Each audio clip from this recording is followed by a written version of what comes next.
पहले ऐसा था कि हमारी शिक्षाएं इस तरह की थीं, स्त्रियों को शिक्षा देने वाली महिलाएं कैसी थीं?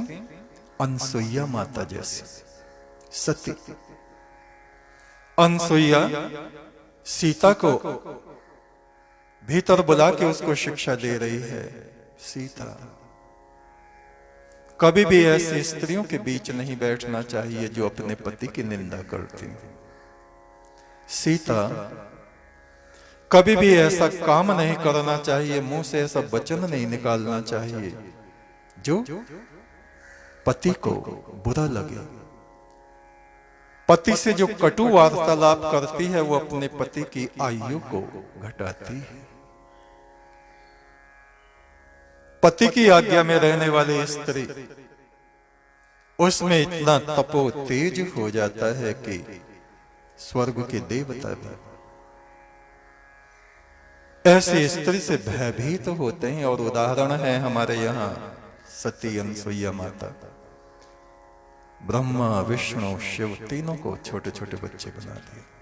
ये कथा और कल्पना नहीं है, ये इतिहास है, सत्य है।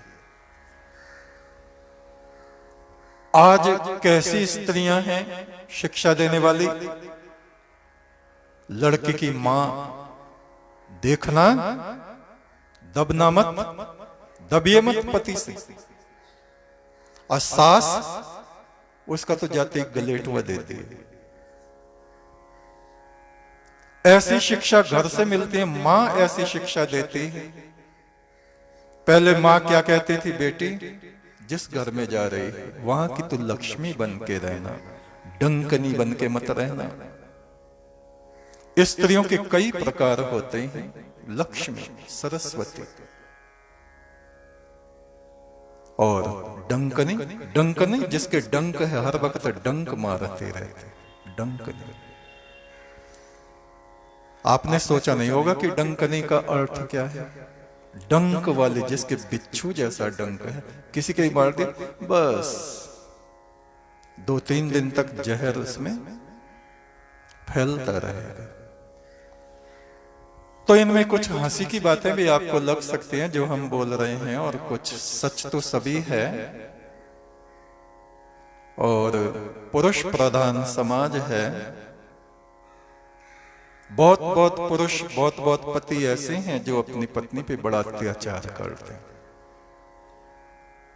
कुछ आज के जमाने में पत्नियां ऐसी हैं, वे पति का गला पकड़ के रखती हैं। दोनों ही बातें गलत है। पति अपने कर्तव्य का पालन करे, कर्तव्य पालन को ही धर्म कहा गया है। पत्नी अपना धर्म आचरण करे, तब ही जीवन में स्वर्ग की सुगंध महकती है। वही घर स्वर्ग की तरह होता है जहां पति और पत्नी अपने अपने कर्तव्यों का पालन करते हैं। उनकी संतानें भी देव आत्माएं होती हैं। स्वर्ग के देवता मनुष्य बनकर उनके घर में जन्म लेते हैं। और जिनकी माता डंकनी और पिता चंडाल, उनके यहां कैसे बच्चे पैदा होंगे? राक्षस। और वे कुल का नाश करने वाले, माता पिता को दुख देने वाले, अपने और दूसरों के जीवन को नरक बना देने वाली संतानें होंगे। तो प्रत्येक व्यक्ति को, चाहे पुरुष हो या स्त्री, अपने कर्तव्य का, धर्म का आचरण करना चाहिए। परमात्मा ने किसी को किसी के अधीन नहीं बनाया है, ये वहम दिमाग से निकाल देना चाहिए। कोई किसी के अधीन नहीं है, सब उस परमेश्वर के अधीन है, उसकी आज्ञा में है। हर एक आत्मा अपने कर्म फल को भोगने के लिए संसार में आती है। कोई किसी तरह से भोग रहा है, कोई किसी तरह से भोग रहा है। कोई पत्नी के हाथ में गला उसका है पति का, और किसी पति के हाथ में पत्नी का गला है। अपने अपने कर्मों को भोग रहे। लेकिन यह स्थिति ठीक नहीं।